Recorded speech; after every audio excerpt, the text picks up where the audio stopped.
വേദനാജനകമായ ഒരു വാർത്തയാണ് പുറത്തു വരുന്നത്. മലയാളികളെ തലമുറകളോളം പാട്ടിൽ അലിയിപ്പിച്ച ഭാവഗാനത്തിൻ്റെ വലിയ ആസ്വാദന തലങ്ങളിലേക്ക് കൊണ്ടുപോയ പി ജയചന്ദ്രൻ വിട പറഞ്ഞിരിക്കുകയാണ്.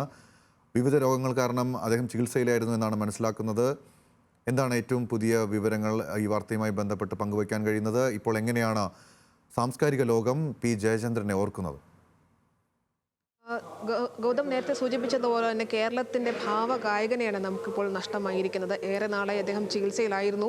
അതുപോലെ തന്നെ സംഗീത ലോകത്ത് നിന്ന് അകന്നു നിൽക്കുന്ന ഒരു കാലഘട്ടമായിരുന്നു. എന്നിരുന്നാലും അദ്ദേഹം മടങ്ങി വരുമെന്നുള്ള പ്രതീക്ഷകളൊക്കെ ഇതിനിടയ്ക്ക് പങ്കുവയ്ക്കുകയും ഒക്കെ ഉണ്ടായി. എന്നിരുന്നാലും ഇപ്പോൾ അദ്ദേഹം നമ്മളോട് വിട പറഞ്ഞിരിക്കുകയാണ്. ഭാവഗായകൻ എന്ന രീതിയിൽ തന്നെയാണ് പുള്ളിയെ അറിയപ്പെട്ടിരുന്നത്. അതായത് അദ്ദേഹത്തിന് നൽകിയ ഗാനങ്ങൾക്ക് ഈണവും അല്ലെങ്കിൽ അതിൻ്റെ ഒരു താളത്തിനും അപ്പുറം അതിന് നൽകുന്ന ഭാവം അതായിരുന്നു അദ്ദേഹത്തിനെ വേറിട്ട് നിർത്തിയത്. പ്രത്യേകിച്ച് യേശുദാസ് അടക്കമുള്ള പ്രമുഖ ഗായകരിൽ നിന്ന് അദ്ദേഹത്തെ വേറിട്ട് നിർത്താൻ ഇടയാക്കിയതും ആ ഭാവം, അദ്ദേഹം ഗാനങ്ങൾക്ക് നൽകുന്ന ഭാവമായിരുന്നു.